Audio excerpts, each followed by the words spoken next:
Good evening, everybody, and welcome to the AFL Crowcast, the Tuesday night live edition. Thanks for being with us. Great to have you all along. We have our regular panellists with us tonight, Mac and Nicky in Phoenix. Guys, how are we? Yeah, good, thanks. Trying to keep cool. Yeah, very well, thanks, mate. Yeah, I'm not in Adelaide tonight, so yeah, I hear it's a bit of a warm one down there today, and perhaps a bit warmer in Adelaide than it has been in Melbourne because it's nothing much has been hotting up at trade week, and very, very quiet other than the Lever deal getting across the line, which I think was probably in the end a pretty good result for us. We're now awash with draft picks, and I suspect that Justin Reid's probably sitting in his office waiting for someone to come knocking on the door, as will inevitably happen because teams will need some currency before the deadline. Nicky, got any news for us? There's been plenty going on around the AFL this week, so perhaps you could just give us a few headlines. That'd be great.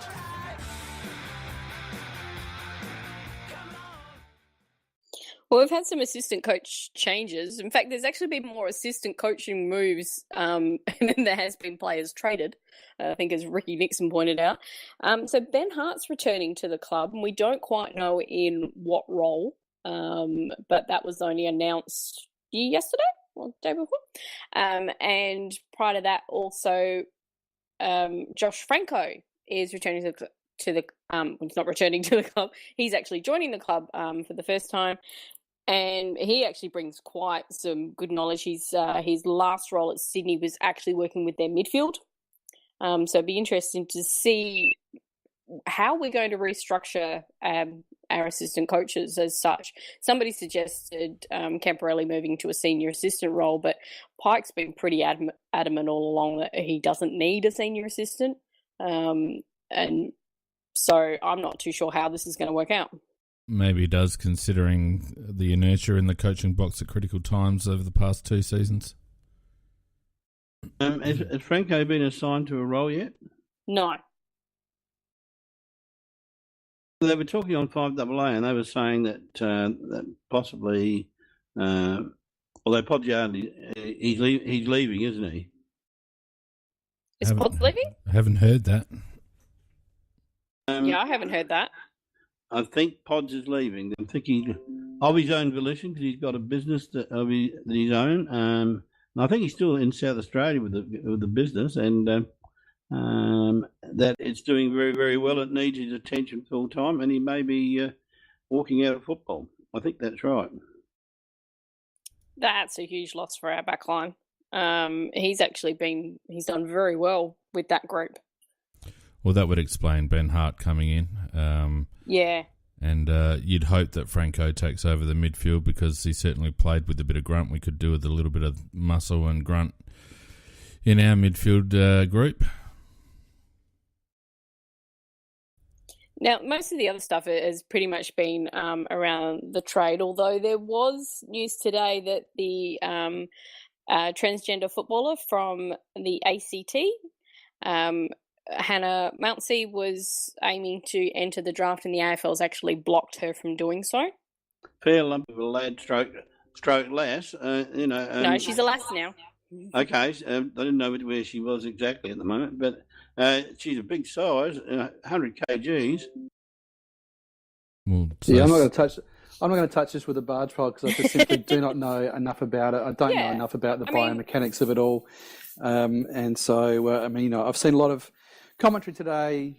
Well, do we ban Sandlands because he's 7 foot and all this sort of business? So look, I just don't know enough about it. It seems, a gut feeling. It seems inherently, the right call to me. But that's not based on anything that's scientific or biomechanic. Well, from a scientific perspective, she's 190 centimetres and 100 kilograms.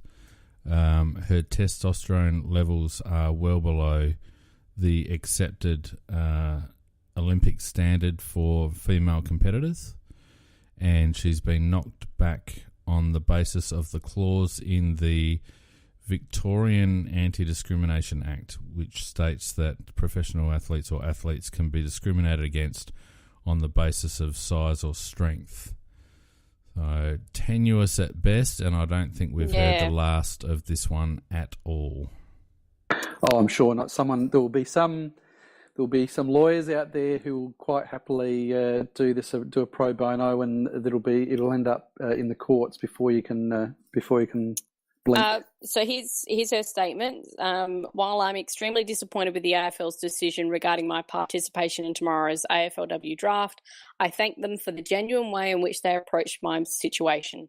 Despite not being able to take part in the draft, the AFL has given me the all clear to play for Ainslie next year in the AFL Canberra competition, for which I'm very grateful and look forward to doing in 2018 before hopefully being able to nominate for next year's draft.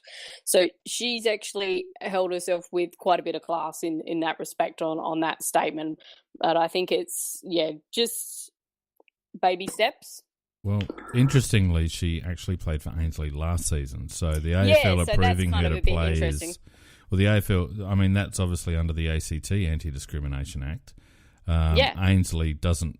I don't know what the affiliations are in terms of women's football compared to men's football with regards to whether they all fit under the AFL umbrella, but I assume that they do.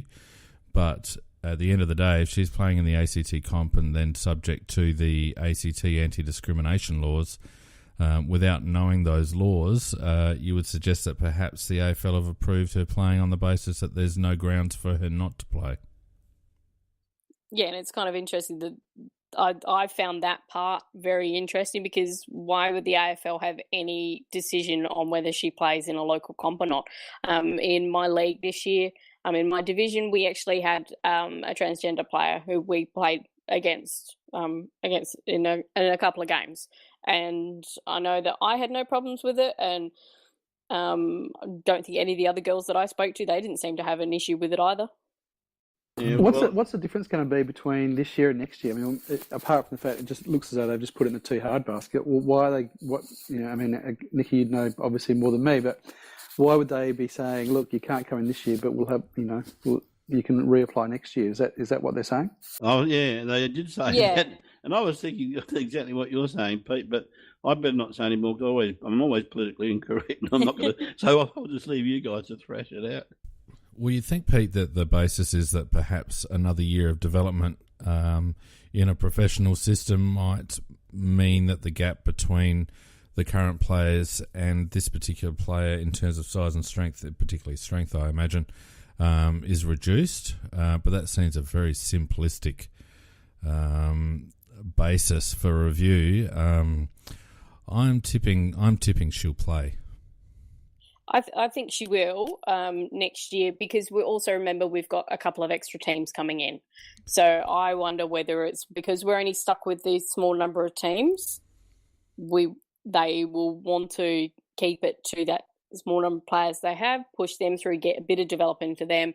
Then when it expands next year, then I think there will be I think that's possibly where they're coming from. The AFLPA has actually come out and going, well, the issue was there wasn't any clarity about whether she was going to be eligible or not.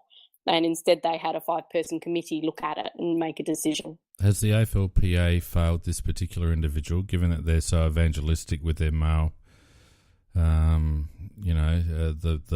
Only counterparts? Only some of their male counterparts. Well... Don't get me started on the drug thing again. Anyway, they pick and choose their battles as to whether it fits in with what the AFL wants. Yeah, lots to play out on that one. Yeah. So that was kind of the big main ones. The other ones are. So do we want to go through the trade movements that have happened? It sounds good to me. So we've had some free agents, etc. So Port sent Trengrove off to the Bulldogs, and Port get a round 2 compo pick, which at that stage was currently number 30. And then Port put an offer to Tom Rockcliffe, and that has been accepted. So they receive an end of round 1 compensation pick. So that was then pick 18. And the other free agency move then was Motlop coming in to Port as well, which wasn't matched by Geelong. And they also received a round one compensation pick. And so that was pick 18 and 19 that went back respectively to Brisbane and Geelong. And it caused a little bit of consternation. And a former person we know quite well, and David Noble, kind of thought it smelt a little bit as to how on earth Motlop ended up with the same round one banding as what Rockcliffe did. Well, to be honest, it stunk. It absolutely stinks. No, it doesn't. He's not, but he's not worth that. You would. It lines up with their with the pay and the contract length. Yeah, because he got an extra year because he's got 4 years. So it takes into account the 4 years that he's got his contract for, and also his age. Yeah, and the contract amount. But if you were trading for the guy, what would you give for him? It's got nothing to do with it. Except what you're saying. What he's getting paid, which is, I think, overs by anyone's standards, puts him in that band. No, look, you're obviously right. I'm not arguing about that. The point I'm arguing about is the fact is that their formula is obviously, I think, archaic in the sense that it doesn't really have that much connection with reality. And because if it came to reality, nobody in their right mind's going to hand over pick 19 for Motlop. Yeah, but if a club maker is prepared to pay $600,000 a year over 4 years for a player, then how else are you going to measure what the compensation should be?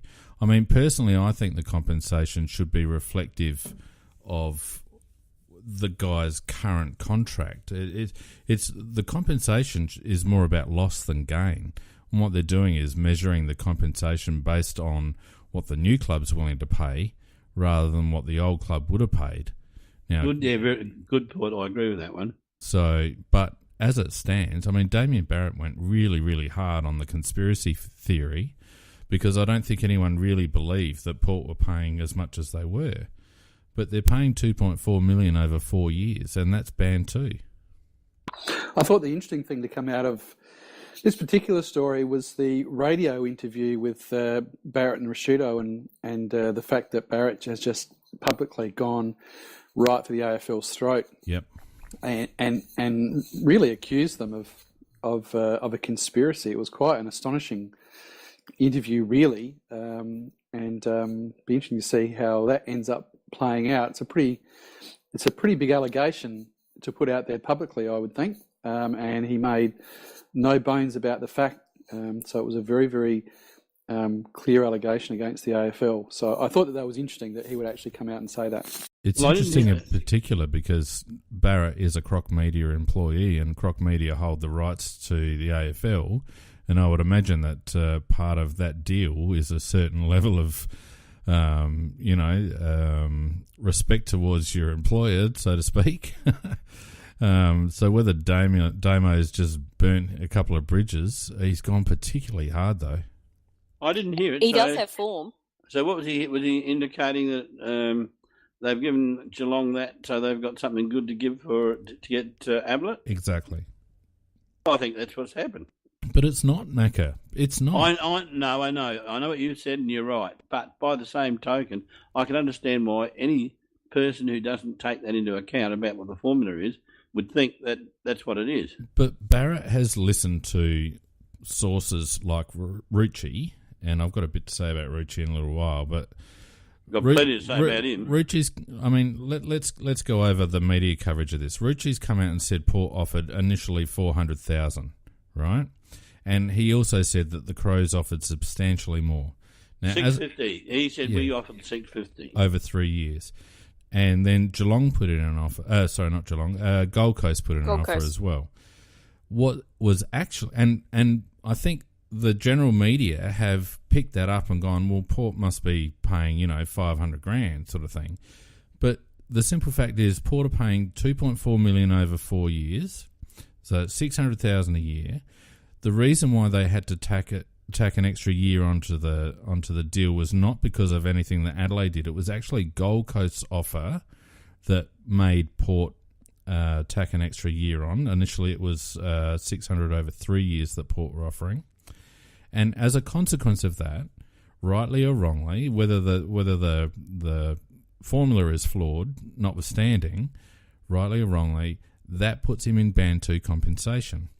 So Barrett has been undermined by his own colleagues and sent up the garden path, maybe by Kane Corns and Michelangelo Rucci, for example, and believe that Port are paying less than what they're actually paying. I find it that the Gold Coast bid is very interesting because by them upping it then puts the pressure on Port to up their amount. And by them upping their amount, it means Geelong got a decent pick, which Gold Coast was like, well, that's possibly the one we're going to end up with. I wonder if there was some little shenanigans going on there, some game playing. That's far more plausible, Nikki. Far more plausible. And of course, don't the AFL own the Gold Coast? They have their fingers in that pie very strongly, just like they have the fingers in the pie up at Brisbane. So, but, notwithstanding, Gold Coast could have made that offer and Port might have gone, you know what, nah, piss off. So there was a risk inherent in that. But our offer, as we reported last week, our offer was $1.5 million over 3 years, with the first year being $530,000, and tailing off to about $480,000 in years 2 and 3. So nothing about our deal would have had any impact on Port Adelaide, except that maybe if their initial offer was $400,000, it would have made them go back with a sweeter deal. But it was Gold Coast's offer that actually made Port put the extra year on. Nothing to do with us. And what the upshot of all this means that Port have lost that extra round, that extra pick, the pick 30, because of the Trengove one, because they've brought in two. Yeah, but I think free agents. I think they've gone all in with free agents this year, Port Adelaide. They have. Them getting Watts for 31 is interesting. It just shows you, it just shows you in how low regard Melbourne held Watts, that they were willing to give their first their pick 1 away for pick 31 without anything coming back. And they've admitted they're possibly paying part of his salary at Port. They are paying part of his salary. Yeah. For God's sake, I watch virtually every game every week, and I watch Watts play, and I'm not saying that he's dominated games, but I also don't think he's been anywhere near as bad as a picture they're trying to paint of him. He's soft. He's soft, Macca. But he's still a handy footballer. Well, he came 6th in their BNF in 2016, but then rocked up to the pre-season 2017 fat and unfit. So there's question marks over his commitment and whatnot. My understanding is the reason why Geelong's bid for him fell over is because Geelong actually wanted Melbourne to pay for more of his salary than what Melbourne were willing to pay, and Port's requests in that regard were less. Well, one thing I will say that one of the reasons I think Melbourne will be a relatively successful club is that Goodwood, I think, is imposing very high standards, and also in terms, not just in terms of fitness, etc., but also in terms of physicality as well. I think that he's going to prove to be a very good coach. Well, in considering that, they've brought in a player, whilst they've lost Watts, who is hugely popular amongst the playing group. This has caused a bit of angst there.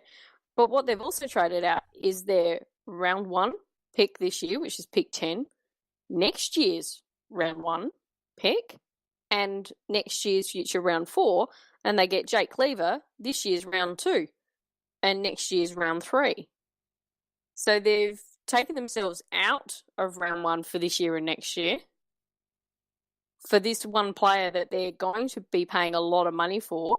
The reason why Melbourne couldn't pay too much of the salary that Geelong wanted to was because they're paying Jake Cleaver quite a bit of money. And where's the little investigation as to why there was all that vision, etc., message of him in a Melbourne polo shirt, which was filmed before the grand final.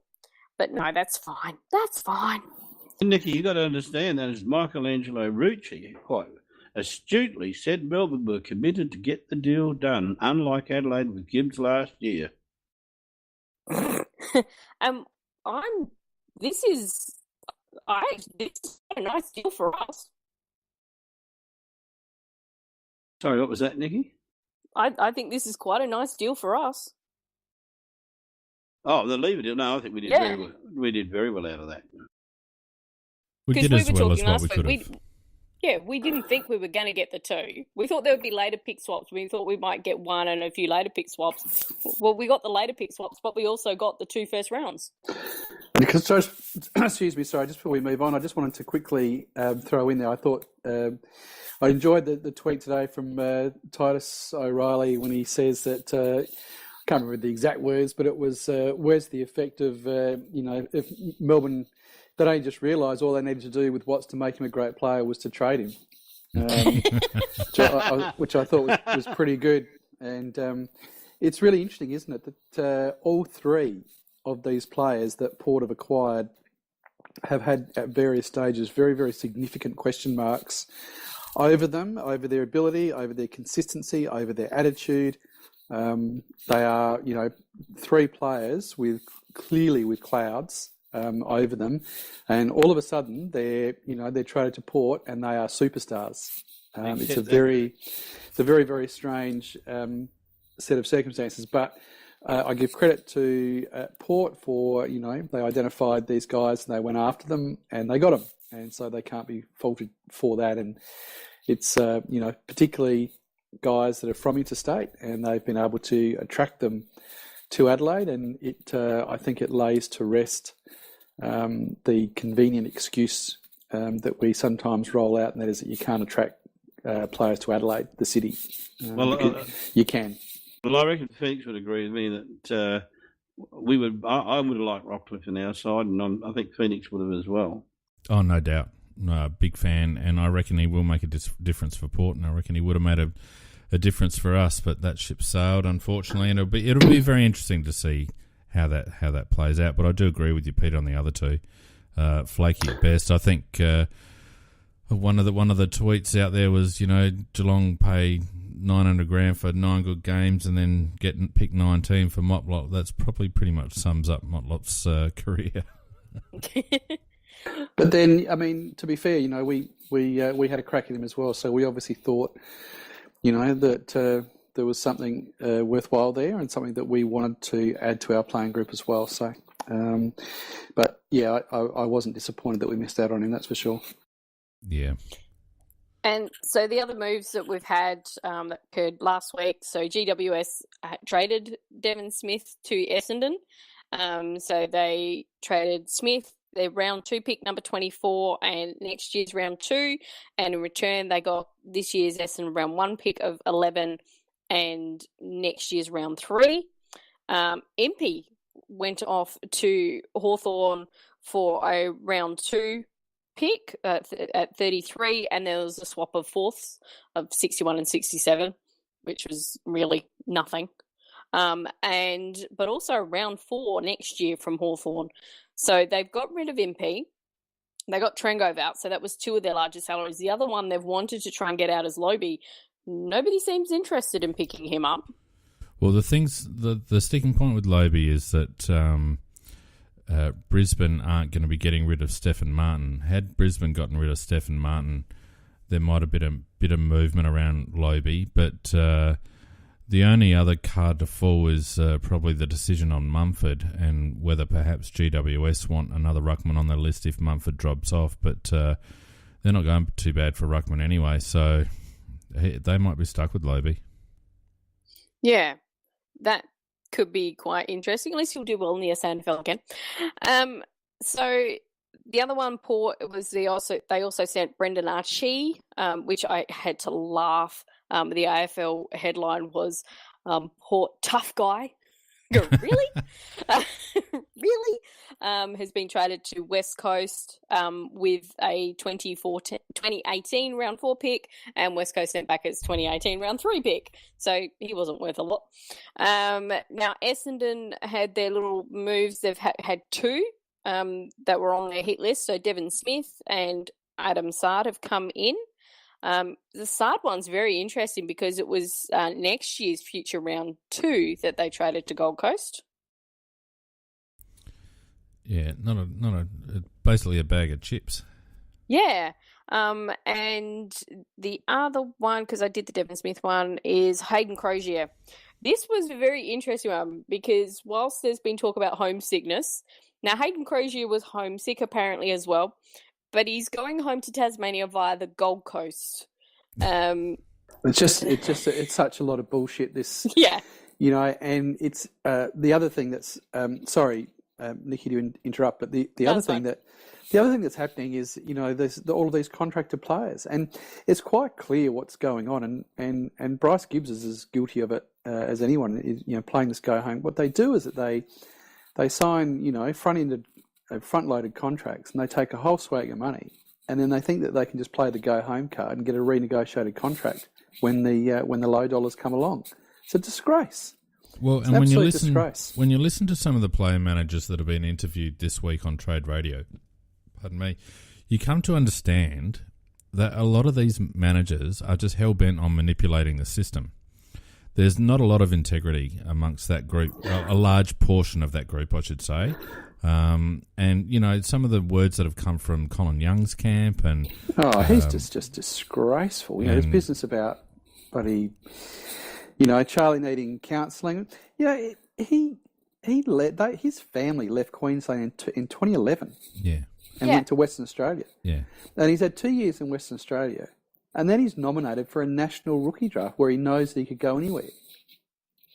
And then he comes to here. So that's 6 years ago. He's not homesick. No, of course he's not. This is very much a push from his management and somebody else around him. His girlfriend, say it. Yep. Charlie's very happy to stay here. Charlie would actually love to stay here, but he is under an awful lot of pressure, and that there's just listening to that manager, both of them, McDougall and Young, were just last week and this week, they are so unprofessional.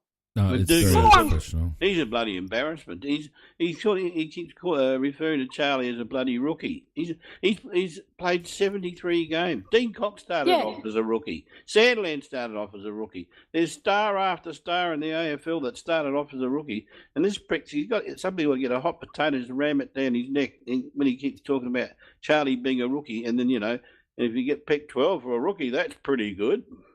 Yeah, it's not for the man. I think the AFL need to tighten up their accreditation, because at no stage is it the manager's place to be commenting on what a club should and shouldn't be happy with in for a player. The manager's representation starts and ends at the negotiating table.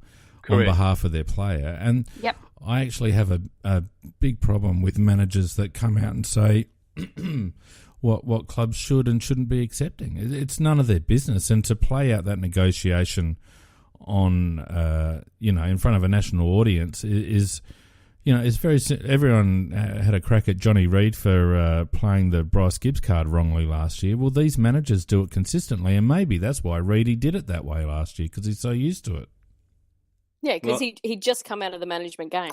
It's a good point you make, Feen, actually. It's a good point that you make. He may well have just been acting instinctively, as he had been.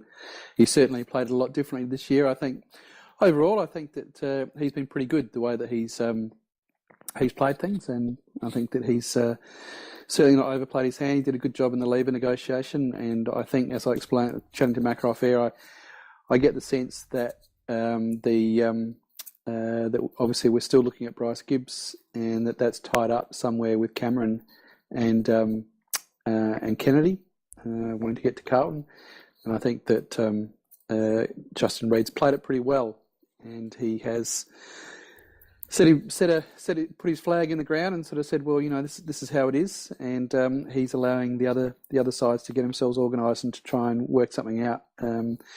So we'll see how that eventuates. But I think I'll be interested in your opinions. But I'd reckon that Justin Reid's had so far a reasonably good trade period. Yeah, because if you actually look at it, not many players have actually been traded. It's going to be interesting over the next 2 days what happens. I predict there'll be a bit of movement back and forth, but I don't think there's actually going to be a lot of movement. We saw a lot more movement last year. This year it's been a lot more stable. And the other thing for me is, and what I'd be interested in, the opinion of you three, is all these excuses about the homesickness. Would we actually prefer it if a player comes out and says, no, they've offered me a lot of money and I can't say no to that. I've got to think of my future. Well, that's what Phil Davis essentially did. Yeah. And, you know, I mean, I don't think anyone begrudged any of the players from the Adelaide Footy Club that went to the expansion clubs on big coin, because at the end of the day, you get a grandfather offer, you're going to take it. So I fall on the side of I'd rather they're just up front, Nikki. Yeah. Macca, Pete. Sorry, I just missed that one. Or would you prefer players actually being up front and instead of their managers and getting their fathers on the radio to have a whinge about how the clubs were treating them, and you've got to be nice to our poor boys? If they're just up front and just go, it's just been disgraceful. Look, I think that. Look, I think ideally that's how you do it, but I just don't think that we're mature enough I don't think it's a mature enough industry to be able to do that. But I think that, you know, if you ask most people, that they would say to you that they would rather, you know, the trouble is that, you know, like, I mean, I'm pretty certain that Rory Sloane's leaving at the end of next year and he'll go as a free agent. Now, I think that there's probably a way that he can do that. I think that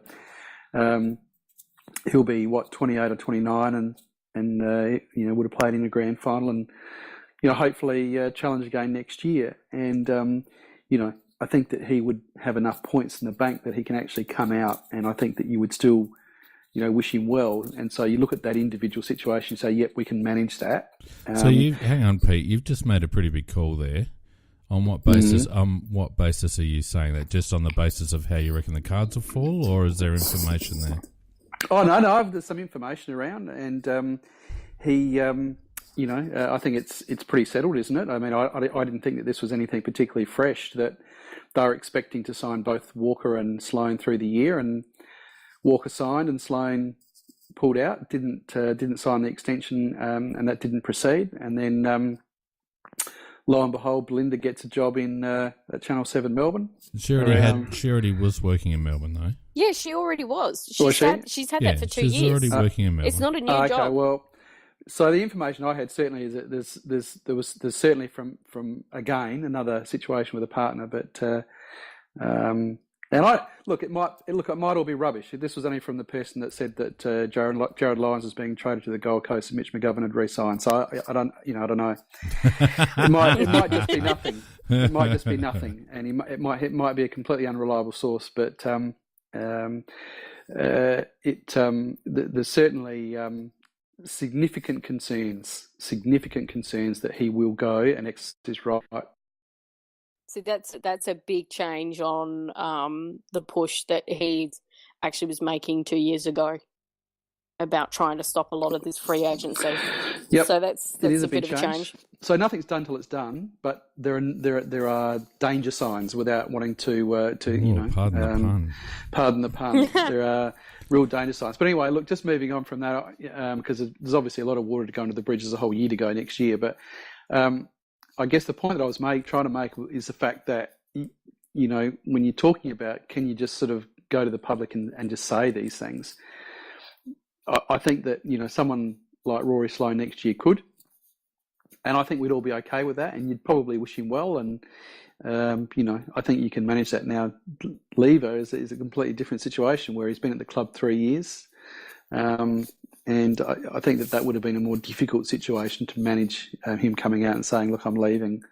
Do you know what I mean? I just don't think you can look at, you know, apply a blanket rule. I don't know. In Phoenix, not Phoenix. If Lever had said, you know, I'm getting $300,000 a year more, a higher offer, or $200,000, whatever the figure is, at Melbourne, and you know, you call me mercenary, but I've got I want to set up my future, and they've offered me a 4-year or 5-year contract, and over the period of that's $1 million or $1.5 million, and I can't knock it back. I would accept that a lot in the rubbish that's been said. Yeah, but I think there's peripheral issues that feed into this. First of all, I have less of a problem with free agents having that approach. I would have been happy for Dangerfield to say, look, at the end of this season, I'm going back to Geelong. I'd be happy for Slaney to say, look, at the end of next season, I'm taking up an offer in Melbourne. Whereas I was less happy with the Lever situation. But the thing is that the players and the player managers are actually enabled in this instance because of the simple fact that they can nominate a club. So they are actually able to field offers as if they were a free agent at the end of every contract, because they know that once they nominate a club, the incumbent will do everything possible to make that happen, because that's the best way to get something satisfactory.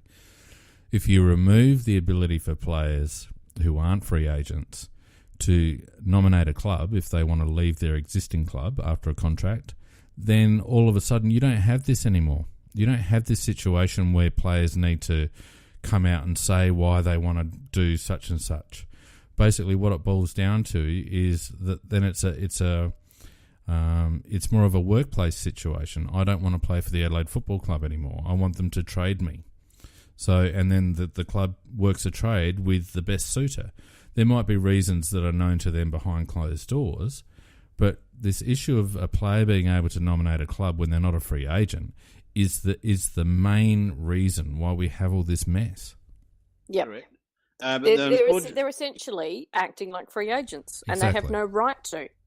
Yeah, and I agree with all of that. But unfortunately, the AFL has acquiesced to the AFL Players Association and most things that they asked for, and they've never ever been forceful about what's a fair thing.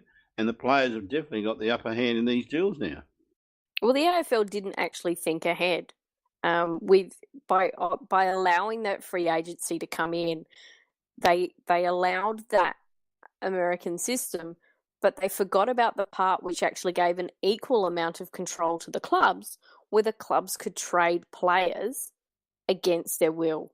Yeah, and that's what I think is the only way it can be balanced up but I can't see them getting it in now because the Players Association will never agree to it. But no. Well, it's not just the Players Association, Macca. Sorry to interrupt. It's the whole premise that underpins the draft and the fact that legally it's actually illegal. So that's why we're left in this mess, and that's why the AFLPA get their own way on things like free agency. And you watch, you have a situation soon where free agency is actually reduced to 6 years, and they will counter that by saying, all right, well, first-year players have to have a 4-year contract, which sounds all right in theory, and everyone's going, oh, yeah, that's a good answer. What about if you draft a dud and you have to have him on your list for 4 years? I mean, that's ridiculous. Yeah. It's all well and good for those players that work out. Yeah, we won't mention how long Luke Jericho was on our list. Yeah. I think the other thing they didn't think through with the draft, when they wanted to copy the US models, they just didn't think through that, it's just culturally, it's just different. You just, and the UK is the same, and the US, they're both the same, in that kids go away. You're just looked upon as being a bit of a nerd if you go to university in your own city. Everyone, they all go away. It's just how it is. It's a rite of passage, isn't it? It's a rite of passage, and people just end up living all over the country. And certainly in the field of sport, they go, if they can get a sporting scholarship to university, they go anywhere. True. And they don't care. And that's just part of, whereas we are a country who, have been historically regional, and we have maintained that regional culture. And if you're from Adelaide, well then, your options are, you've got lots of options. You've got, Adelaide University, you've got Flinders University, you've got University of South Australia. Or if you're, from Victoria, well, you've got, Melbourne University or La Trobe, you know what I mean? And there's a little bit more movement now than there used to be, but in the main, kids do not leave their city. They go to university in the same place, and it's just how it's always been. And there's, they don't have to go interstate to further their sporting career or their academic career. Yeah, but let's be honest though, Pete. A lot of 18 to 22-year-olds are trekking around Europe with a frickin' backpack for 12 months. They're not particularly homesick doing that, are they? I mean, Nope. you're right in what you say in terms of the unique demographic in Australia and the way things are set up. But I think you were also right earlier on in that the whole homesick line is just a complete load of bollocks. And everybody's seeing through it. And it was actually getting called out a bit by some media. Well, Charlie's is a terrible, I mean, sorry, it's not a terrible example. It's a good example of just poor behaviour. And talking about, if he doesn't get traded, he's going to chuck his season next year and all this kind of bullshit. Which that's not from him. No, and I know what you're saying, Nikki, but, at the end of the day, the messaging is going out on his behalf, and so he needs to get himself around that because he's coming out of it with a very, very tarnished reputation in all of this. It's and like Weller's the same. The first thing they come out and say is, his girlfriend is, away from her family up in the Gold Coast and all this kind of stuff. It's just, oh my God, they're supposedly they want to be considered as professional athletes. They sign up for this system, but the problem is the system's such a joke that, clubs would be saying to them, don't worry, go and do your 2 years because we'll get you back. Yeah, exactly. Well, they'd certainly do with us. So hopefully we're having that word in Rankin's ears. By all accounts, he has been tanking a few of his interviews. Yeah, I heard some whispers that Rankin is very, very close, very, very embedded with his family in Adelaide and has no desire to leave Adelaide whatsoever. So he may end up being one that... and Miller was the same. I mean... Well, the Rankin family are entrenched in the West Adelaide Footy Club. And have been for quite some time, not just one generation, but multiple generations and brothers and all a bit like the Filkies. So, I reckon buyer beware for any interstate club on Isaac. Just coming back to what the deals that we are potentially involved in that we know of, the only ones that I'm aware of that we played are Gibbs. And what's the Essendon lad's name? Francis. Francis. What are you guys' thoughts on that? I mean, Gibbs. There's fascination with Gibbs. It's like he's the only midfielder in the AFL every year, and he's bloody contracted. Why the hell don't we start trying to get somebody else? Well, we can't. This is the problem, and it's attractive. We don't, for whatever reason, we don't have the Midas touch that, and it may just be the fact that we're not prepared to target, questionable players. But and overpay. We don't seem to be able to attract any other player. Gibbs is a guy that was prepared to come to Adelaide, and I don't believe his homesickness either. I think it's more to do with a renegotiated contract. But be that as it may, he is a player that we can get.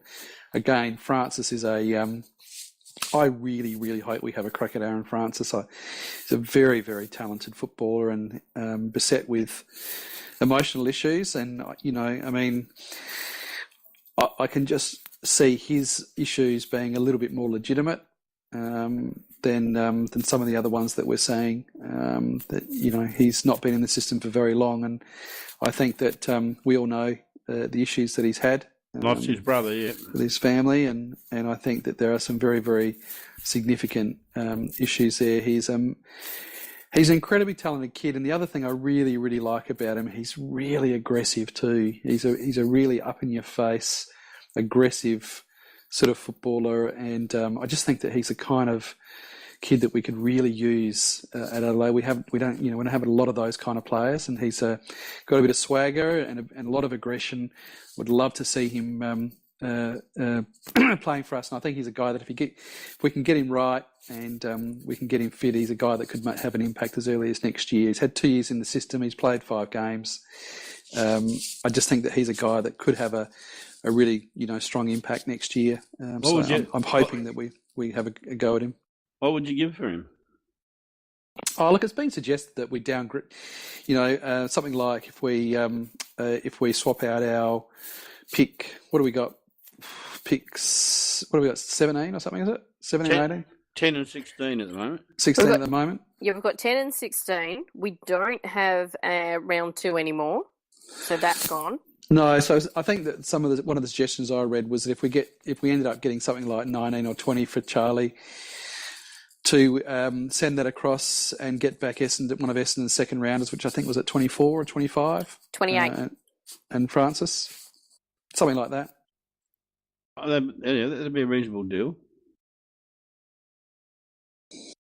So I'd do that, and I think the Gibbs thing, they got 24 as well from GWS. I thought you started a really interesting discussion, Fian, and through the week, and I thought it was interesting, and just mooting, where we're at, and the kind of we're going to be flush with draft picks, and how we sort of use those. Do we try and keep the window going? And I think I made the comment that I think that this playing group is fundamentally flawed. I think that they have been proven time and again that they go missing in big games, and I don't know what it is. It's a collective. I thought I tried to make that point that it's a collective. It's you can't point the finger at individuals, but I just think that it really needs some. I think I used the word renovation, and I think we've got a great opportunity to not only go to the draft this year and next, but also to start really giving some genuine game time to the 3 first rounders that we've got that have been running around the SNFL for most of the year as well. This ties into the conversation we started earlier regarding Sloane, and notwithstanding the veracity of that or otherwise, and your sources are normally pretty good, Pete, but putting that to the side, if the club are aware that there is a high likelihood that Sloane is going to ask for to exercise his free agency, would you then, with 5 picks in the first round over the next 2 years, would you cut and run and reload for 3 years' time?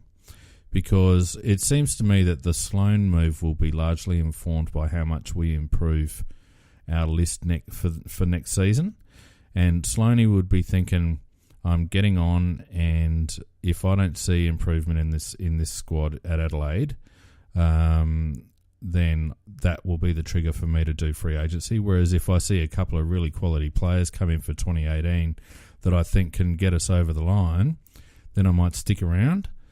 It seems to me that the Sloane situation is almost pivotal in terms of how the club goes. If we decide that we can accept that Sloane will go and we'll get whatever compensation for him, then well and good. But if that's the case, why aren't we on the trade table within this year?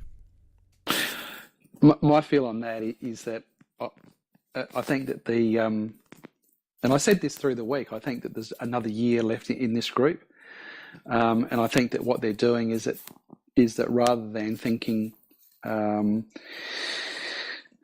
completely, they're not talking. I don't think anybody's talking about gutting the list that they've got.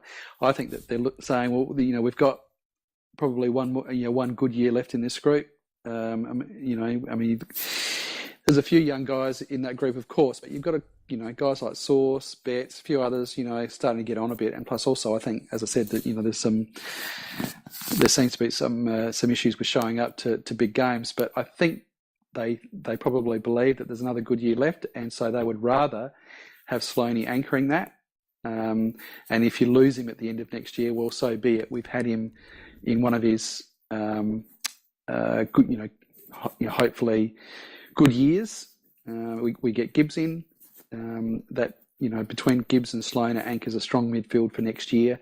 We reload and we have another crack at it next year. And if we lose him, we still get the compensation pick, but we want to have that crack next year. And I think that's that seems to me how they're reading it. And I understand that, but looking at it pragmatically, St Kilda are well known to be the club that are really, really interested in Rory, and St Kilda have 7 and 8 this year.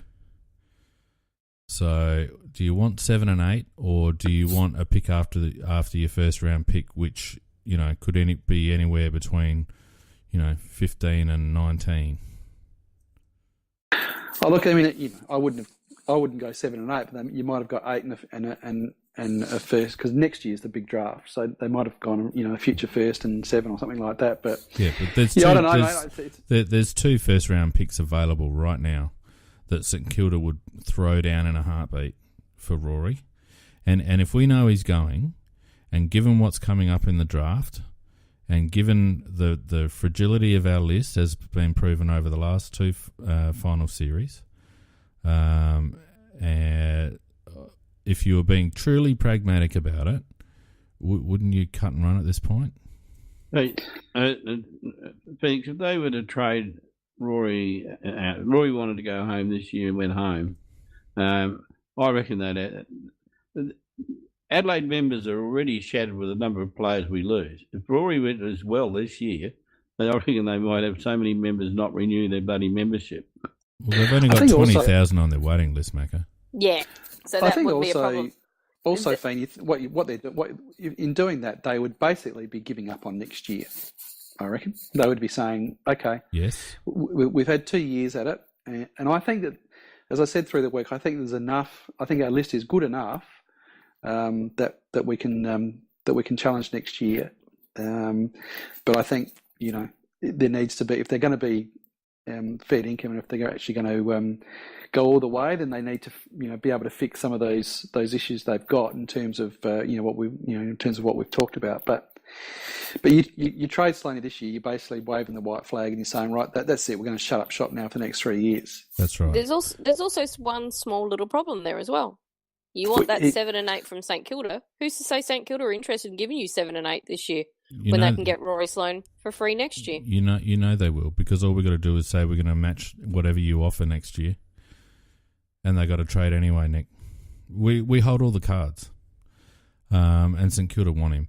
Look, I guess my point too is, Pete, that if, as you point out, the club feel that we've got another year left in us in the current list, and given our currency in terms of our picks, and given that these list management decisions play out a lot more than 10 minutes before trade week, why is it that we have not been in someone's ear from a long way out with the money, armed with the money that we know we have from the CBA increase and the loss of lever and yada yada yada?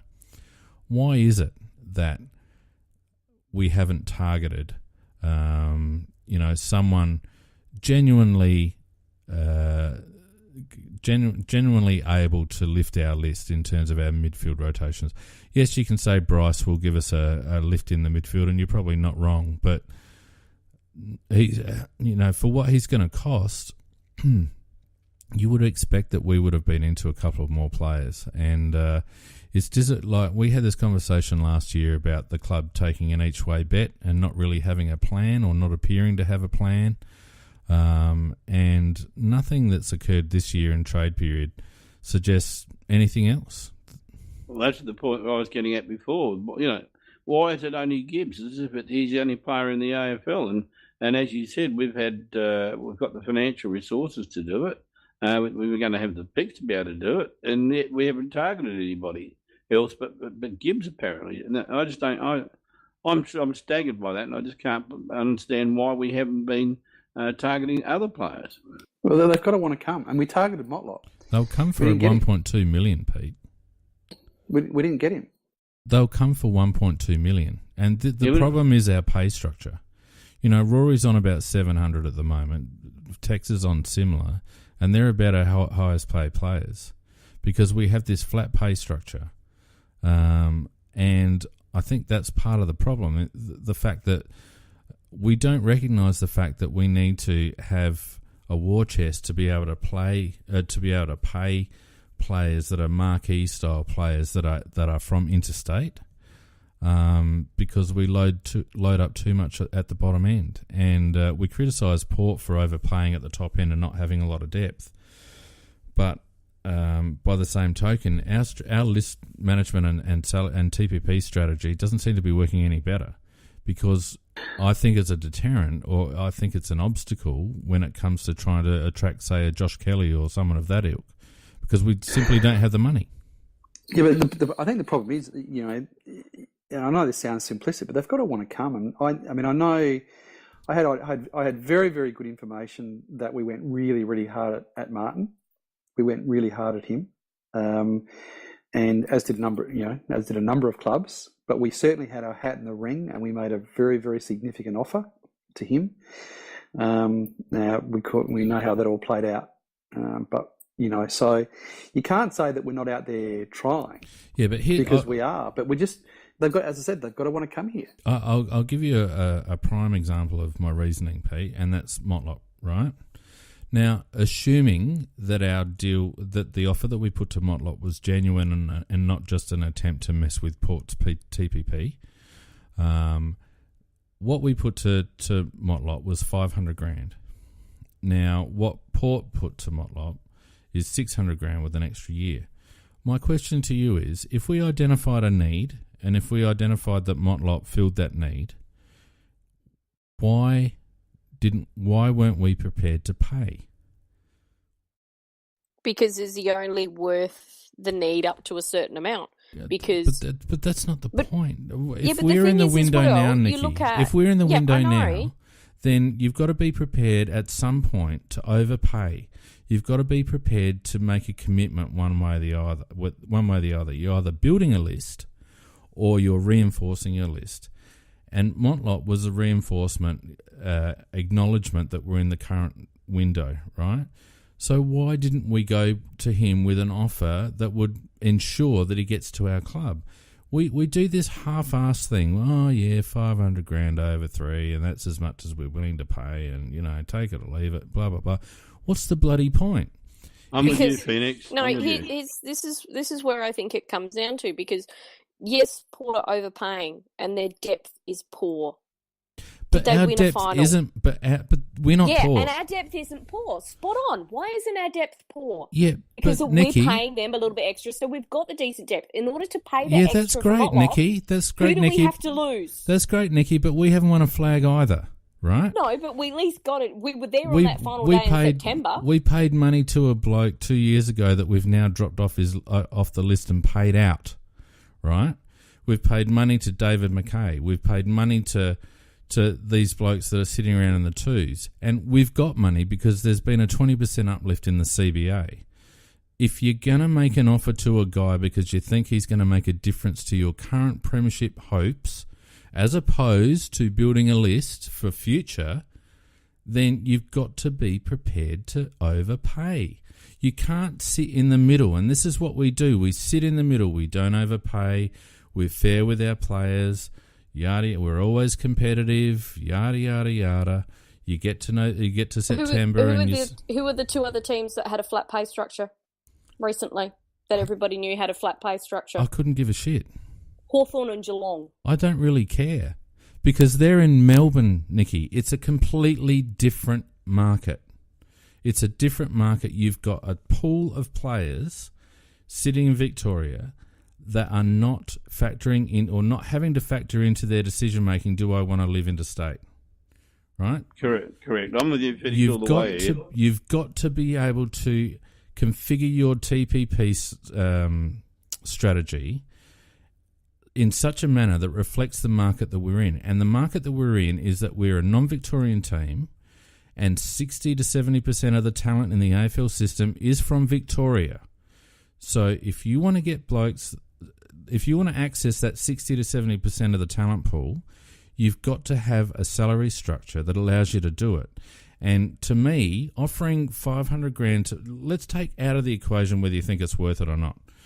But if you're not prepared to put an offer in front of a bloke like Motlop, who you've obviously identified is going to fill a need in our current premiership window that we're supposedly in, if you're not prepared to throw down to make sure he gets there, what's the point in even having him at your club? What's the point of taking him on a tour? What's the point? We're trying to sell him on culture and yada, yada, yada. We would have known that 500 over 3 wasn't going to do the deal, so why did we bother? Yeah, it's going through the motions. Why did we bother? It is not it's like in real estate, a house is put on the market for 400 grand and someone offers 350. there's no way in a pink fit that offer's ever going to be accepted. So why do you bother? If you want the house, i.e. if you want the player, make a genuine offer. The other side of that coin, Fiend, is that if you and I saw a really good post the other day, and that was that, you know, if you are going to go down, if you think, right, okay, the right way to go is to reconfigure this list and carve out, you know, and you look at some of those performances on grand final day that were just abhorrent, and you know, you think, right, I've got to reconfigure this list, and you want to go to the draft and do that. Well, that's fine if you want to go down that path, but then you've got to be prepared to actually, you know, play these kids. And you know, we've got, you know, you look at the first round talent that we've got running around in the SANFL that just couldn't get a sniff this year. I mean, we've got Duday that's played 2 years now, and he's had 2 good years in the SANFL. You know, you had Gallucci that was playing good football. You've got Miller, you know, Paholke was playing good football. You know, all these kids were playing good football. And we've had opportunities to play them. And we have. Absolutely. We have had opportunities to play these guys. But we have this rigid selection structure, which, and you know, it's happened time and again. It happened in last year. It happened this year, where you stick with the same lot. All, you know, we've talked about this before. You stick with the same 22 basically all year, and then by the end of the year, you start getting injuries, and you haven't got guys available, you know, that can come in that have played football through the year, and so we end up, you know, in the last 2 games playing Andy Otten, you know, and it's just it's a disaster. And because they're just not giving these kids opportunities. So next year, you know, they've got it. You know, I mean, I saw some rumours today about the fact that, you know, we're making inquiries about Puopolo. I mean, Jesus Christ. Yeah, I shuddered about that. You know, you've got Gallucci, who, I mean, go and have a look at the Inside Footy player ratings and have a look at Gallucci's statistics and his games through the year, and the amount of times he's put in double-digit tackles. You know, and you know, he's fast.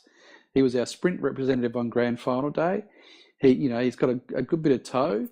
I know he didn't do well in the sprint, but I'm told reliably that he missed the start and did okay anyway. But you know, you've got he's the same height as, almost the same, a little bit shorter than Charlie, but not much. You know, why isn't he being lined up for that position? You know what I mean? Anyway, particularly considering Charlie had periods of very low output, and you know, we lost. We didn't have Lever at the start of the year. First, a great opportunity to play Duty and see what he can do. He was injured. Half. Oh, was he at the time? Yeah. Yeah. Okay. He got injured at the wrong time. Yeah. But then Lever missed games mid-season, midway through the season as well, where you could have brought him in. Yeah, that's true, Pete. But they're, you know, that Pike is obsessed with playing the same 22 week in, week out. Yeah, because that's right. We played Andy Otten back, didn't we, when Lever was out the second time?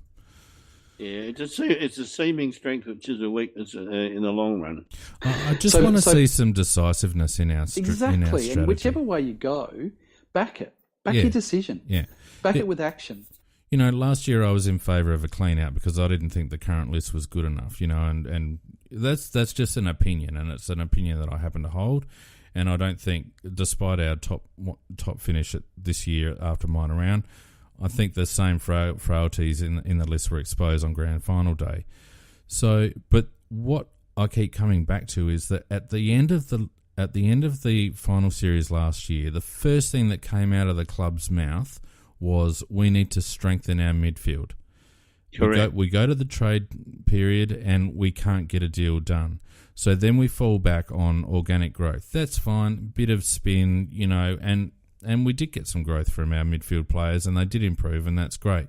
But you would think that if we identify as a major weakness our midfield depth and grunt at the end of the 2016 season, you would have thought that Justin Reid and Brett Burton would have been on the phone every day for the whole 2017 season, making sure that the targets that we didn't get in the 2016 trade period were gotten in the 2017 trade period. And the simple fact is that they've just sat on their hands for 12 months. So what are we actually doing as a club? Are we committing to this window and trying to bolster our list as much as possible, in which case we should be selling those number one those first round draft picks to get players?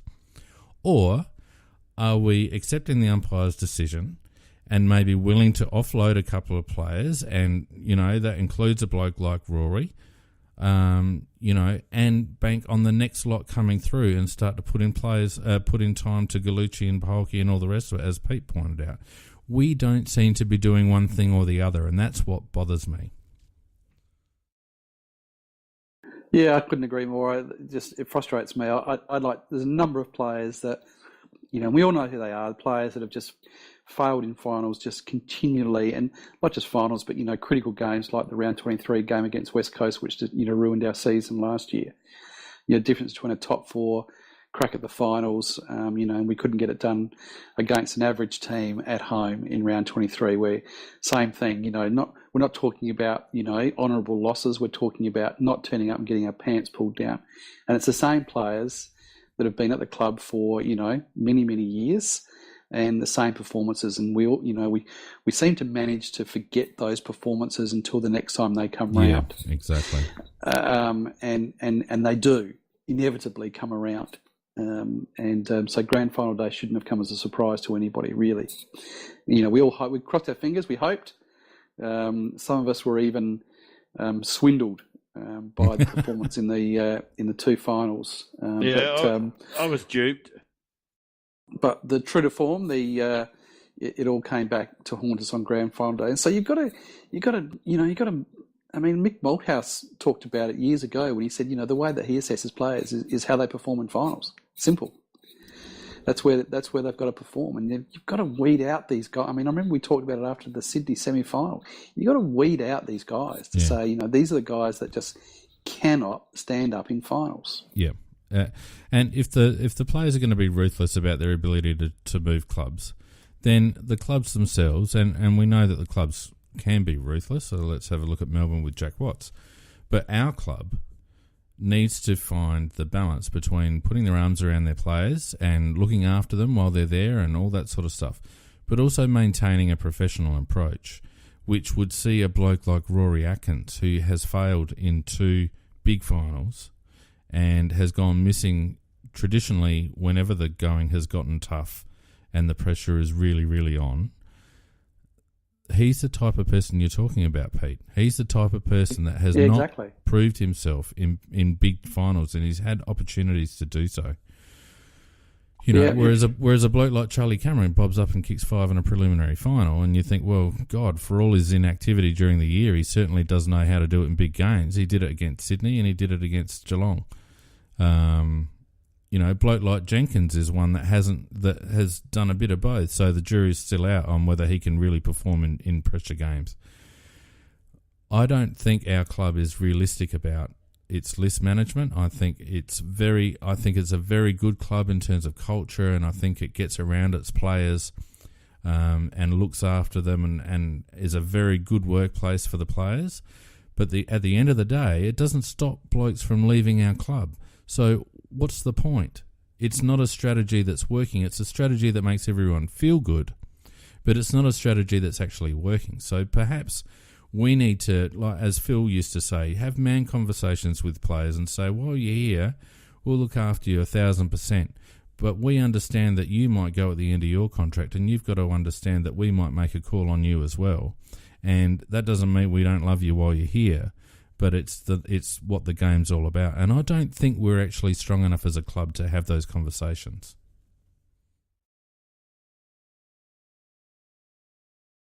Well, I think you've got us all. Well, you got us all. No, you got us all floored with that, because I think you're right. It's probably wasn't where I thought we were going to go tonight, but you are right, Felix, in the sense that history proves that we lose on big occasions, and we have players that will let us down, and we did it last year. We've done it this year. When it really counts, there are certain players that just won't perform, and I guess if you do what you've always done, you're going to get what you've always got, and we have. So the only way to do that is to actually do what you're saying, and that's to weed out the ones that will let you down when the crunch time comes. The only way you're going to be able to do that is to, as we were saying earlier, the Dodos, and there's about 3 of them in the twos that should be given chances, and hopefully that they will emerge as Gallucci, etc., as the ones that might take their place and perform when it counts. So then you won't know unless you play them. Yeah, look, no question. All right, look, great discussion, food for thought, and but we should probably, with one eye on the clock, for already over time, but we should push on to the Cockwomble. Just before you do, Pete, sorry, mate. What would you be hoping that we did achieve once they go gong at 2 o'clock on Thursday? Oh, look, I just don't want. I'd like Gibbs, and I think I think there's enough there that if they can somehow get over this mental hurdle that they've got as a playing group, then there's certainly the talent there to push again. I think Gibbs would be a good acquisition. I think, look, with one eye to the future, I think that it's very, very hard to pass up Francis, and I just can't imagine his management would have come out and said he wanted to trade home if there wasn't a home for him to go to. I'm sure we've been in his ear, and I'd be very surprised if it's, at the last minute we don't get something done for Aaron Francis, and I think it would be a huge loss if we don't get him. I really do. So I think that with one eye on the future as well, I think he's a kid that we could get into the club. So I'd like to see those two.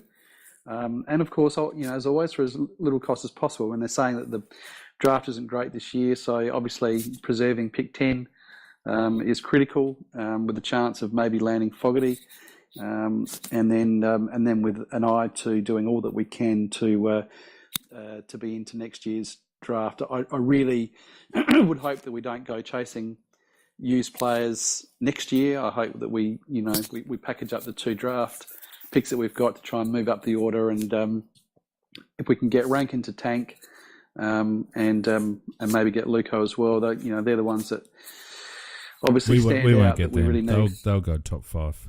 Yeah, I know, but we've got to be in there somehow to at least get one. Well, and the only way to do that is to trade up with this year's picks, Pete. And that's what I guess what I'm without dragging this conversation out any further, because we've got to wind up. But that's what I'm saying.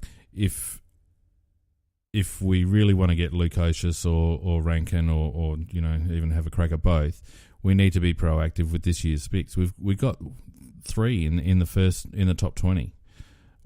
Reed's mentioned that his understanding is that from next year, live drafting of picks will happen, like it does in the US, where on draft night you can actually trade picks. Well, that's a massive change to the system, and probably a conversation for another time. But irrespective of that, if we've got all the currency this year and we're eyeing next year for 2 gun South Australians, we should be doing everything in our power to get at least 1 pick in the top 5 or top half a dozen next year. You hope Melbourne tanks. And we're not doing it.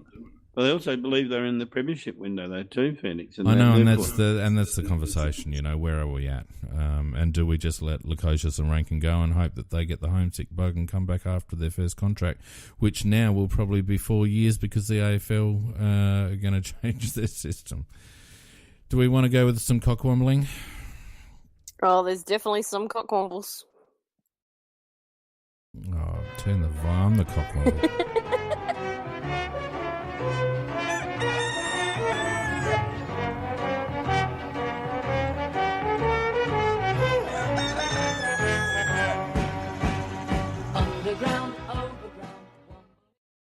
Well, my main nominations are Colin Young and Andrew McDougall from what is it? Contact Sport? No, Contract or whatever. Corporate Sports Australia is their management company over in WA. So they pretty much have all the WA players. There are a bunch of numpties, and the fact that one of the idiots came out today and said, "Oh yeah, Mitch McGovern wanted to go home at one stage too." Why on earth would you mention that, you dipshit? We didn't just say that Mitch McGovern wanted to go home at one stage. He actually said Mitch McGovern was going home at one stage. It was done. That's what he actually said.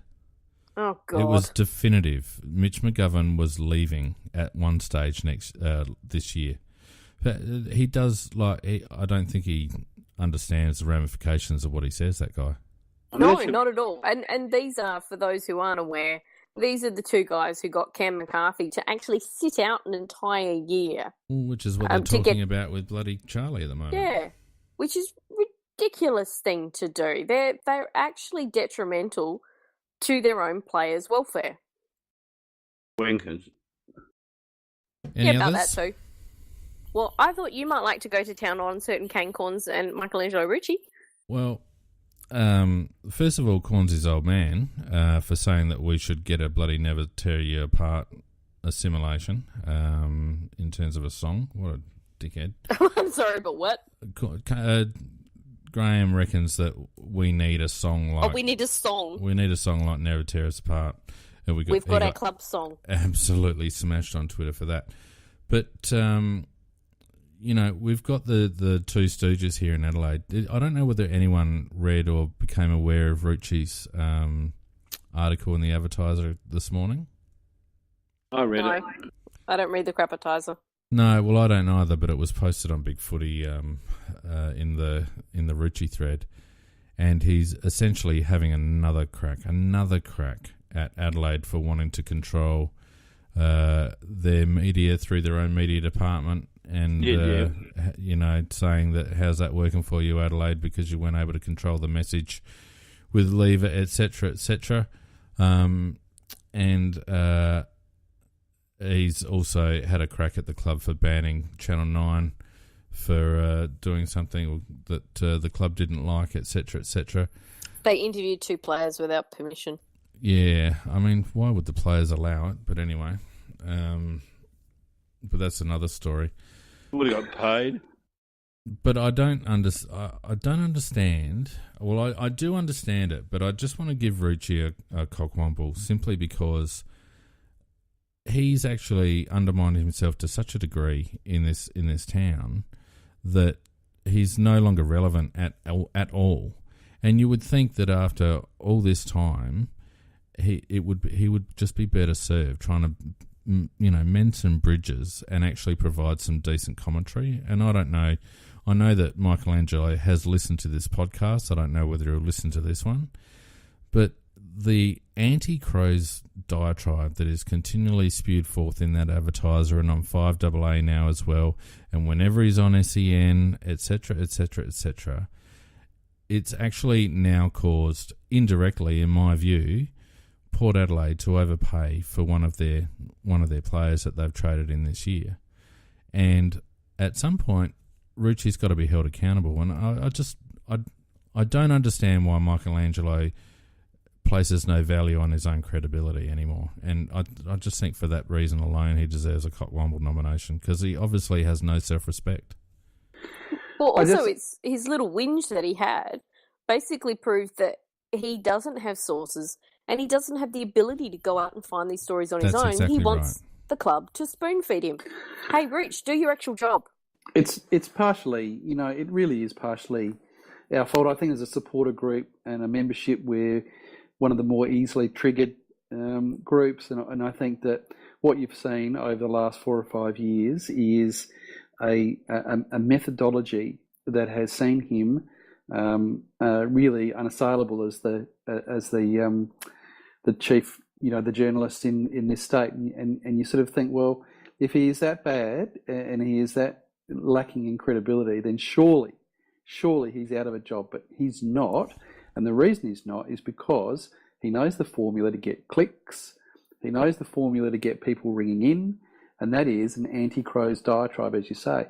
And to prove that works, the apprentice Rucci himself, Kane Corns, is doing exactly the same, and he is now making himself a national career, national platform, and he does it on the basis of continually sinking the boots into the Crows, and because he knows that what happens is that he gets monster clicks, he gets monster people calling into the radio, and all this sort of stuff, and so while we're continuing to feed these guys clicks, we click on the article, we get angry and we put comment and all that kind of stuff, then these guys will continue to prevail. And throw in Treadray for luck as well. And I think what you've said, Peter, is exactly right and exactly underpins the club's strategy, which is essentially to ignore them, and which is what you're saying that we should do as a collective supporter base. We should ignore the trolls. Because if we did, and that's what the club does. He'd be out of a job. And that's what the club does. The club has ignored Rucci by and large, except when they have to engage him in a press conference. By and large, they've ignored Rucci for 5 years. And the supporter base needs to and if we did the get same, onto that as well. Yeah, I haven't clicked on a Rucci article I couldn't tell you how long. I just never would. And because there's no way in the world he's getting me to click a computer button or a mouse, whatever the hell you call it. So, if every Adelaide supporter refused to click on a Rucci article, refused to call in the radio, refused to call Kane Corns, if the supporter group acted the way the club does, those guys, they would be out of a job in 2 minutes. Yeah, you're right. I just want to give myself a cockwomble because I didn't get to finish my point because halfway through talking just then, I got the biggest hamstring cramp you ever had in your life, and it was all I could do from stop screaming into the microphone. Just really quickly, my nomination this week is Mark Bickley, and that is for suggesting and recommending that a really good idea would be to trade for Puopolo. No disrespect to Poppy, who's been a terrific player and he's got the most out of himself. Good on him. But my goodness me, you talk about being on the fence and not going one way or the other. Jeez. Yeah. It just boggles the mind that, while we've got some of those kids running around, ready to take the next step, that, you'd have someone like him suggest. It's almost like he's just joined the others. Well, and that would be on direction, I reckon. But Puopolo, 30 years of age and just coming off a very poor year. Who would really want him? So anyway, that's my nomination. My other one I thought was Motlop for saying that the reason that he's going to Port is because he wants to win a premiership. Buddy, they didn't win a final. They can't beat top 8 sides. Yeah, but he obviously believes he's the difference with his 3 games a year. Well, no, 2 of them are in finals. Yeah, that's true. They've got to get there first. They're going to have a real draw this year. It'll be interesting to see how they go. Oh, they won't have a real draw this year. Who do we... Yeah, they will. Who do we want? I like McDougall and Young, to be honest. Yeah, I'm happy with McDougall and Young. Yeah, they've actually had a solid 2 weeks of cock-wombling numbnutness. Yeah. Numbnuttery, I think it is. Yeah, numbnuttery. They're numbnutteries.